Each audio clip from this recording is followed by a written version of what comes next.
Good evening friends. मैं doctor नीलम आपका अपने चैनल स्टडी एंड रिसर्च में स्वागत करती हूँ। फ्रेंड्स, कुछ टाइम से मैंने लाइव क्लासेस बंद कर दी है। उसका रीज़न है नेट की कनेक्टिविटी की बहुत प्रॉब्लम चल रही है, जिसकी वजह से लाइव आने में बहुत सारा टाइम चला जा रहा है। तो कुछ टाइम के लिए, कम से कम 1 वीक के लिए, हम जो स्टडी है वो करेंगे ऑफलाइन मोड पे, और इसी तरह से वीडियो के माध्यम से हम स्टडी करेंगे। और इस तरह का जो वीडियो है आपको पसंद आता है तो लाइक शेयर सब्सक्राइब करें। सब्सक्राइब करने के बाद बेल आइकन की घंटी को ज़रूर प्रेस कर लें, ताकि इस तरह का वीडियो जब भी अपलोड करूँ उसका नोटिफिकेशन आसानी से आप तक पहुंच सके। तो कल जो हमने मैं कोई वीडियो अब नहीं ला पाई थी। परसों मैंने वीडियो आपको प्रोवाइड किया था एंशिएंट हिस्ट्री पर, तो उसके सीक्वेंस के बाद हम मिडवेल हिस्ट्री की स्टडी करते हैं। तो आज टाइम हो गया हमारे मिडवेल हिस्ट्री का। तो चलिए देर ना करते हुए हम चलेंगे अपने क्वेश्चन पेपर पर। तो यहाँ से अगला क्वेश्चन हमारा दिख रहा है, निम्नलिखित मुगल सम्राटों में से किसके समय हिंदू अमीरों की संख्या सर्वाधिक थी? आपको मैं थोड़ा सा बीच में समय दूंगी ताकि आप भी सोचकर उत्तर साथ में दे सकें, जिस तरह हम लाइव क्लास में करते थे, अथवा आप कमेंट के माध्यम से भी उत्तर दे सकते हैं। तो यहाँ हमारा जो उत्तर होगा वो हो जाएगा ऑप्शन डी, औरंगजेब।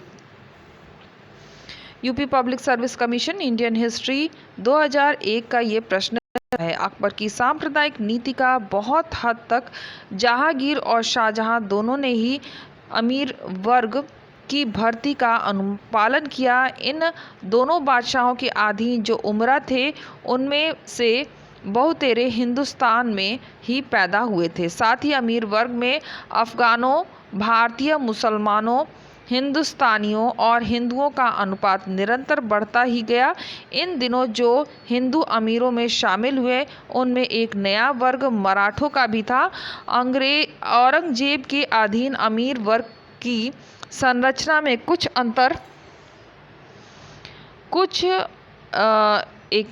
हिंदुस्तानियों और हिंदुओं का अनुपात निरंतर बढ़ता गया। इन दोनों जो हिंदू अमीर वर्ग में शामिल हुए, उनमें एक नया वर्ग मराठों का भी था। औरंगजेब के अधीन अमीर वर्ग की संरचना में कुछ अंतर दिखाई देता है। अंततः अली द्वारा प्रस्तुत मात्रात्मक विश्लेषण यह बताता है कि औरंगजेब के शासनकाल के उत्तरार्ध में हिंदुओं की संख्या में निरंतर वृद्धि हुई। उस समय अमीर वर्ग में मराठों को मिलाकर हिंदुओं का प्रतिशत 1/3 था, जबकि शाहजहां के शासनकाल में यह प्रतिशत 1/4 ही था।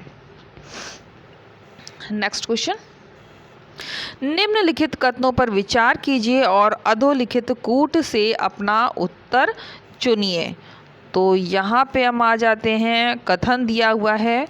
ए कहता है, अकबर ने 1581 में दीन-ए इलाही की स्थापना की। राइट और रॉन्ग में आप उत्तर दे सकते हैं।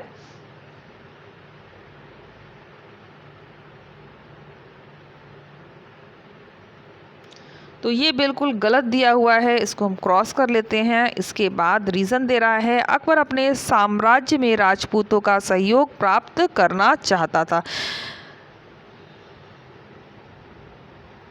ये बिल्कुल सही है।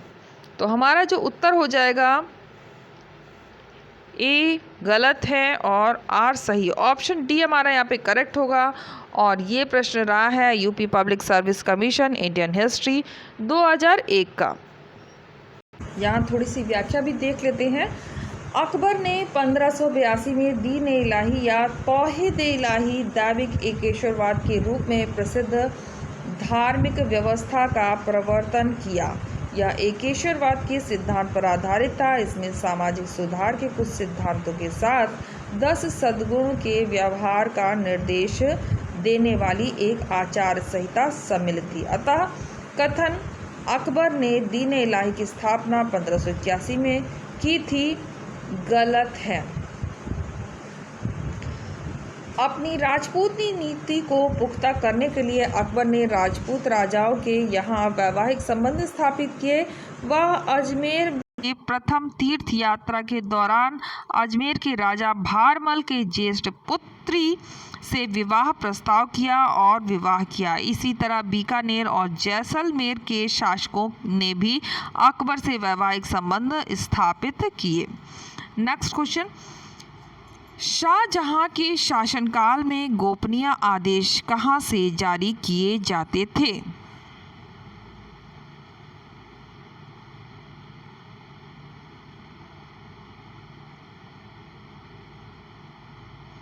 तो ये गोपनीय आदेश जो जारी होते थे ये होते थे शाह बुर्ज से। ऑप्शन बी हमारा करेक्ट होगा। UP public service commission Indian history 2001 का ये प्रश्न है। शाहजहां शाह बुर्जन में शहजादों एवं प्रमुख अमीरों के साथ निजी मंत्रणा करता था तथा यहीं से अति गोपनीय कार्य के आदेश देता था। शाहजहां के समय में मुगल स्थापत्य कला अपनी श्रेष्ठता पर पहुंच गई। शाहजहां ने आगरा के किले में दीवाने आम, दीवाने खास, मच्छी भवन, शीशा महल, खास महल, अंगूरी बाग, झरोखा, दर्शन का स्थान, शाह बुर्ज, मोती मस्जिद आदि का निर्माण कराया। उसके शासनकाल में ही आगरा की जामा मस्जिद, दिल्ली की जामा मस्जिद तथा लाल किला और उनमें बनी इमारतें आदि मुख्य हैं। इसी किले की शाह बुर्ज से शाहजहां द्वारा गोपनीय रिपोर्ट जारी किया जाता था। नेक्स्ट क्वेश्चन, निम्नलिखित मुगल शासकों में सर्वप्रथम किसने राजा की आकृति से युक्त सिक्के चलाए?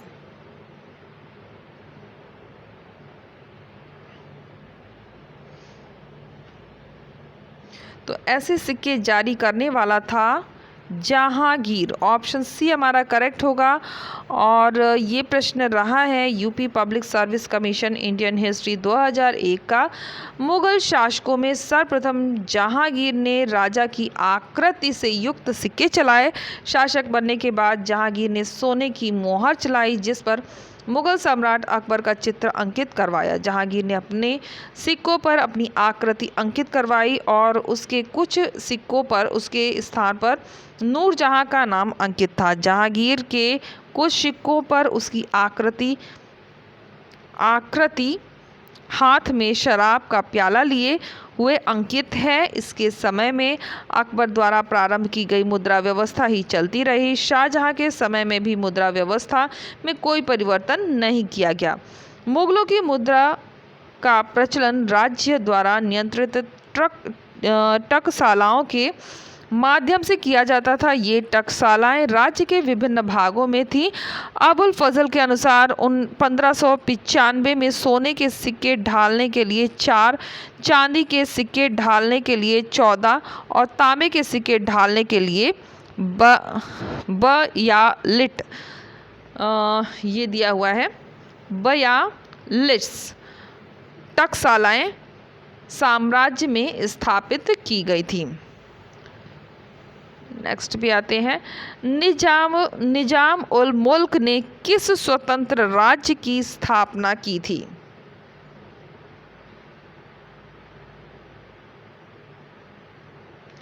तो निजामुल मुल्क के द्वारा जिस स्वतंत्र राज्य की स्थापना हुई है वो हो जाएगा हैदराबाद। इस बार व्याख्या काफ़ी लंबी लंबी यहाँ पे दी गई है तो यहाँ से मैं व्याख्या स्किप कर रही हूँ आपको, लेकिन स्क्रॉल करके दिखाऊंगी।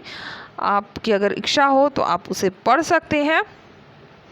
और ये प्रश्न रहा है UP public service commission Indian history 2001 का। तो ये रही व्याख्या।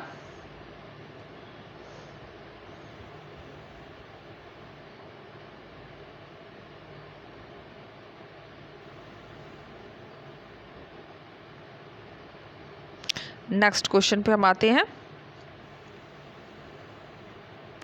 निम्नलिखित में से किसने लिखा है कि बाबर की मृत्यु विष देने से हुई? ये किसके द्वारा लिखा गया है?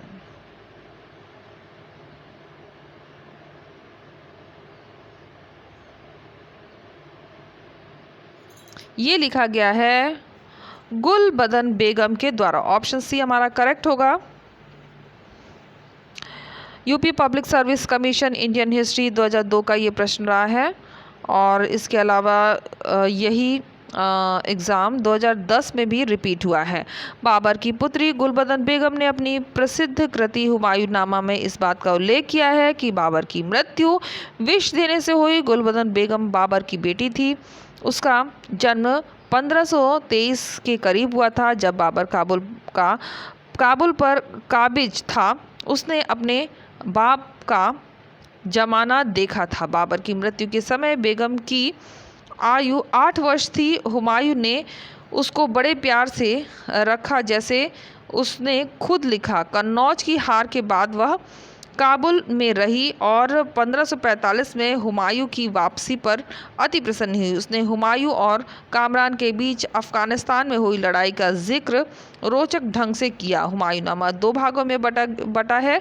पहला भाग बाबर के इतिहास से संबंधित है और दूसरा भाग हुमायूं की हालात बयां करता है। हुमायूं के बारे में उसने विस्तार से नहीं लिखा, क्योंकि छोटी आयु होने की वजह से उसको बहुत सारी बातें याद नहीं रहती थी। इसके लिए दूसरों से जानकारी लेनी पड़ती थी। हालांकि उसने बाबर के बारे में बहुत थोड़ा लिखा है, लेकिन वह बहुत अधिक महत्वपूर्ण है। नेक्स्ट क्वेश्चन 1579 के मजहर का प्रारूप किसने तैयार किया था? मजहर का प्रारूप किसके द्वारा तैयार किया गया है? तो ये प्रारूप तैयार किया गया है, ऑप्शन ए हमारा करेक्ट होगा, शेख मुबारक के द्वारा। ऑप्शन ए करेक्ट होगा। UP public service commission Indian history 2002 का ये प्रश्न रहा है। और ये रही व्याख्या बहुत लंबी है, इसलिए मैं रीड नहीं कर रही हूँ।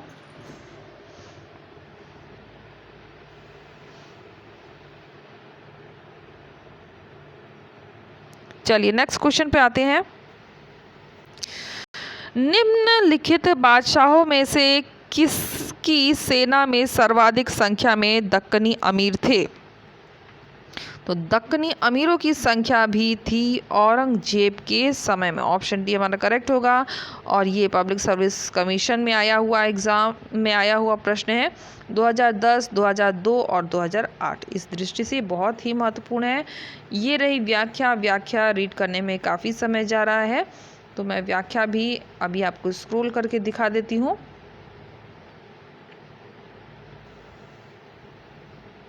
थोड़ा समय का भी अभाव है, नेट का भी प्रॉब्लम चल रहा है, जिसकी वजह से मैं आपको अभी ऑफलाइन कुछ समय तक वीडियो प्रोवाइड करूंगी।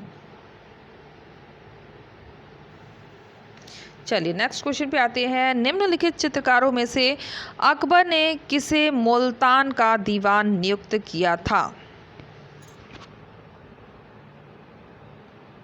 मुल्तान का दीवान।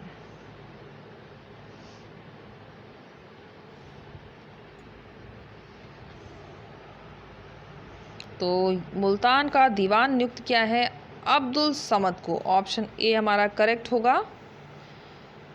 UP public service commission Indian history 2002 का ये प्रश्न रहा है।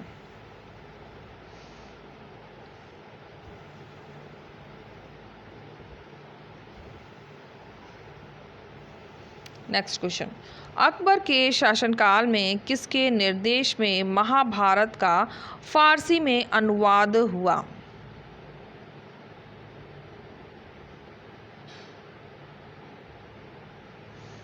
तो ये अनुवाद हुआ है फैजी। ऑप्शन सी हमारा करेक्ट होगा। Public service commission Indian history 2002 का ये प्रश्न रहा है। व्याख्या यहाँ से देखिए आप।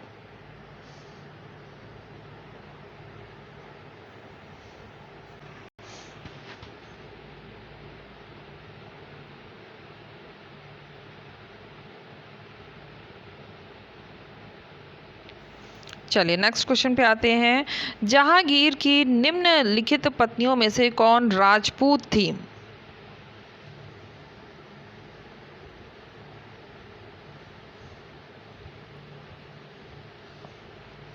वो थी मलिक ए जहां। ऑप्शन सी हमारा करेक्ट होगा।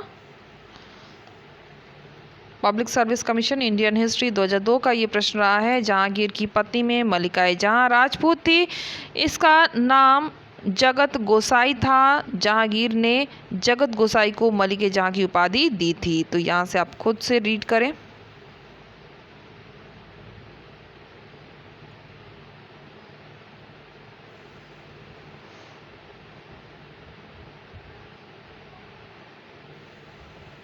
नेक्स्ट क्वेश्चन पे आते हैं। निम्नलिखित बादशाहों में से किसे कलंदर कहा जाता है?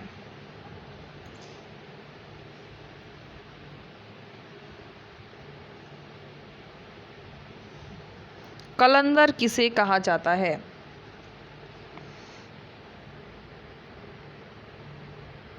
कलंदर कहा जाता है, ऑप्शन ए हमारा करेक्ट होगा, बाबर को। Public service commission Indian history 2002 का ये प्रश्न रहा है। और यहाँ से आप व्याख्या देखें।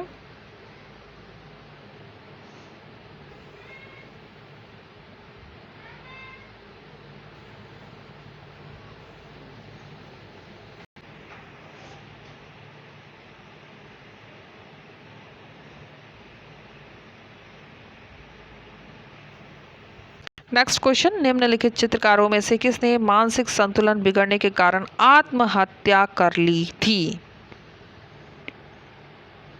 आत्महत्या किसने की थी?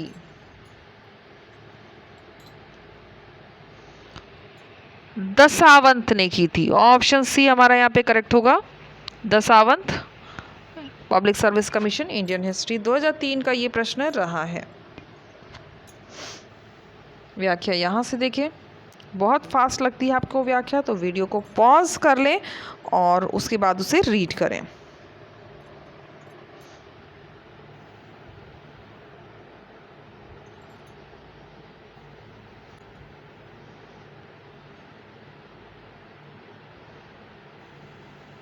नेक्स्ट क्वेश्चन पे आते हैं। अकबर के शासनकाल में प्रचलित चौकोर चांदी के सिक्के का क्या नाम था? अकबर के शासनकाल में प्रचलित चौकोर चांदी के सिक्के का क्या नाम था? इसका नाम था, ऑप्शन सी करेक्ट होगा, जलाली। और फ्रेंड्स, यहाँ पे मैं आपको जानकारी देना चाहूँगी, जिस तरह से हम लाइव में वीडियो कर रहे थे, जो टाइमिंग थी वो 11 AM या 4 PM की थी। तो मैं कोशिश करूँगी कि उसी समय आपको वीडियो प्रोवाइड हो सके। कभी कभी मुझे टाइम ना मिलने की वजह से लेट भी हो जा रहा है, तो आप वीडियो के लिए उसी टाइम पर ही वेट करें। ये रही व्याख्या।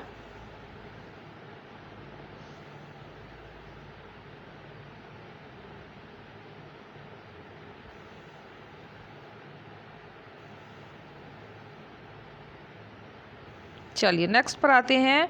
अकबरनामा के निम्नलिखित भागों में से किसने आइन ए अकबरी कहा जाता है? अकबरनामा के निम्नलिखित भागों में से किसे आइन ए अकबरी कहा जाता है?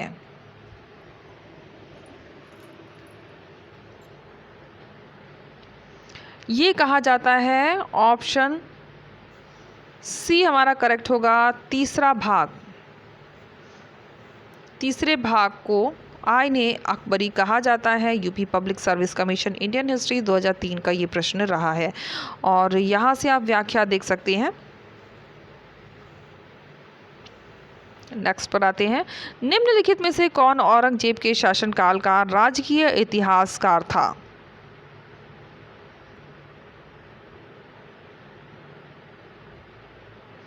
राजकीय इतिहासकार कौन था? ये था मोहम्मद काजिम।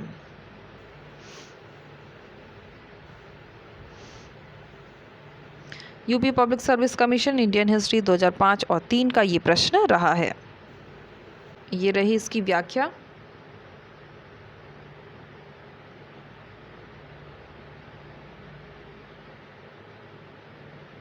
और इसे हम लास्ट क्वेश्चन मान लेते हैं। और एक प्रश्न मैं आपके लिए छोड़ती हूँ। अभी जब से मैंने ऑफलाइन किया है तो चलिए एक प्रश्न आपके लिए भी मैं रखूँगी। तो हर प्रश्न के एंड में एक प्रश्न आपके लिए रहेगा और वो प्रश्न रहा यहाँ पर। अकबर के शासनकाल में निम्नलिखित घटनाओं को पढ़ें और घटना का सही कालक्रम नीचे दिए कूट के माध्यम से दें। तो ये घटनाएं दी गई हैं। प्रांतों का गठन, घोड़ों को दाग लगाना, मनसबदारी की व्यवस्था का प्रचलन और जजिया की समाप्ति। और ये रहा कूट। कूट के माध्यम से आप उत्तर दे सकते हैं और कमेंट बॉक्स में कमेंट छोड़ें ताकि मुझे पता लग सके कि कौन से लोग हैं अभी भी इंटरेस्टेड हैं या फिर लाइव में ही आपको इंटरेस्ट है या ऑफलाइन में इंटरेस्ट है। तो कमेंट करके ज़रूर बताएं और उत्तर ज़रूर दें। तो नेक्स्ट वीडियो में मिलते हैं और फिर से यही कहना चाहूँगी, इस तरह का वीडियो आपको पसंद आता है तो लाइक, शेयर और सब्सक्राइब जरूर करें। सब्सक्राइब करने के बाद बेल आइकन की घंटी की जरूर प्रेस कर लें ताकि इस तरह का जब भी मैं वीडियो अपलोड करूं उसका नोटिफिकेशन आसानी से आप तक पहुंच सके।